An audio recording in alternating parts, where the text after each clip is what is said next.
اردو بال بھارتی جماعت 8ویں، نظم نمبر 3، حسن اختر۔ نظم کے شاعر ہیں واجد علی شاہ اختر۔ اختر یہ ان کا تخلص ہے۔ پہلی بات، ہمارے ملک میں چند حکمران ایسے بھی گزرے ہیں جنہوں نے حکمرانی کے ساتھ ساتھ شعر و ادب کی بھی تخلیق کی۔ ان میں سر فہرست قلی قطب شاہ، بہادر شاہ ظفر اور واجد علی شاہ ہیں۔ واجد علی شاہ کو انگریزوں نے اودھ کے حکومت سے معزول کر کے وظیفہ مقرر کر دیا تھا۔ معزولی کے زمانے میں بھی واجد علی شاہ تصنیف و تالیف کے کاموں میں مصروف رہے۔ ذیل کی مثنوی میں انہوں نے اپنی معزولی کا احوال قلم بند کیا ہے۔ ہم 7ویں جماعت میں پنڈت دیا شنکر نسیم کی مثنوی مرغ اسیر کی نصیحت کا مطالعہ کر چکے ہیں۔ اردو شاعری کی روایت اصناف میں مثنوی کو اہم مقام حاصل ہے۔ مثنوی اس نظم کو کہتے ہیں جس کے ہر شعر کے دونوں مصروں میں قافیے استعمال کیے جاتے ہیں۔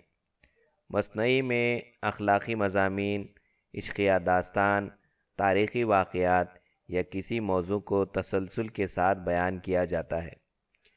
مثنوی نگار ان واقعات کو بیان کرتے وقت اپنی تخلیق کے سہارے کردار نگاری، واقعہ نگاری اور منظر کشی کو بڑے دلچسپ انداز میں پیش کرتا ہے۔ نظم پڑھ کر قاری اس وقت کے حالات سے بھی آگاہی حاصل کرتا ہے۔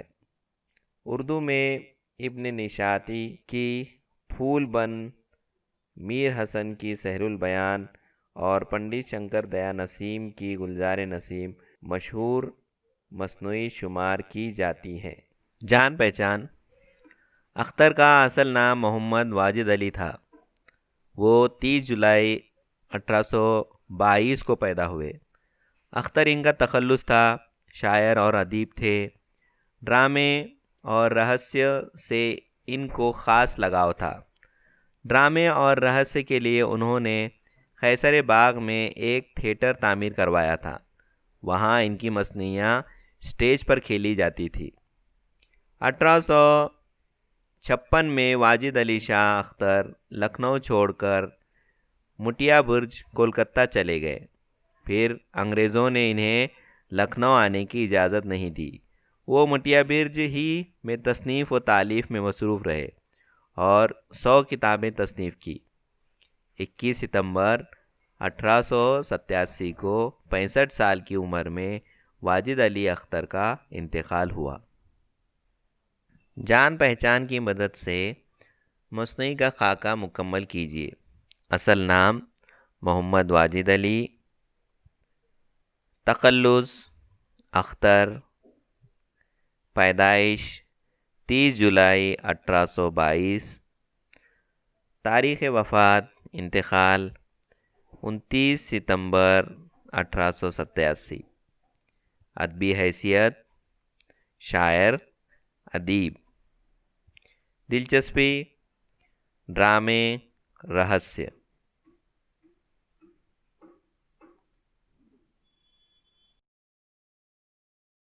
خلاصہ نظم۔ اودھ کے حکمران واجد علی شاہ اختر مثنوی حسن اختر میں اپنی معزولی کا احوال بیان کرتے ہوئے کہتے ہیں کہ میں واجد علی ابن امجد علی اپنی داستان رنج و غم سناتا ہوں۔ مجھے اودھ کی سلطنت پر حکومت کرتے ہوئے 10 برس گزر گئے۔ اس کے بعد میری قسمت خراب ہونے لگی۔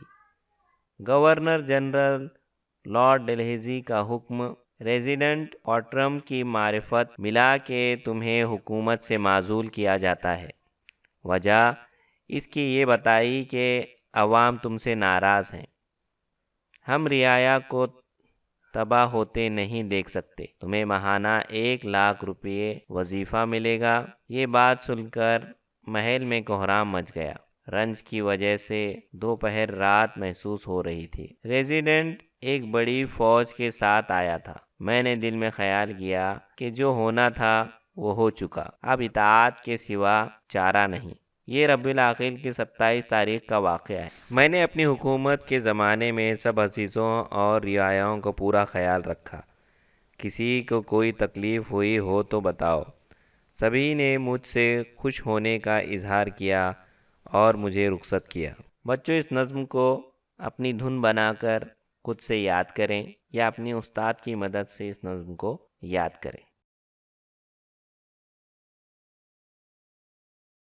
آپ کو ہمارے چینل کی ویڈیو کیسی لگتی ہے اس بارے میں ضرور کامنٹ کریں۔ بہت جلد ملتے ہیں اگلی ویڈیو کے ساتھ۔ شکریہ۔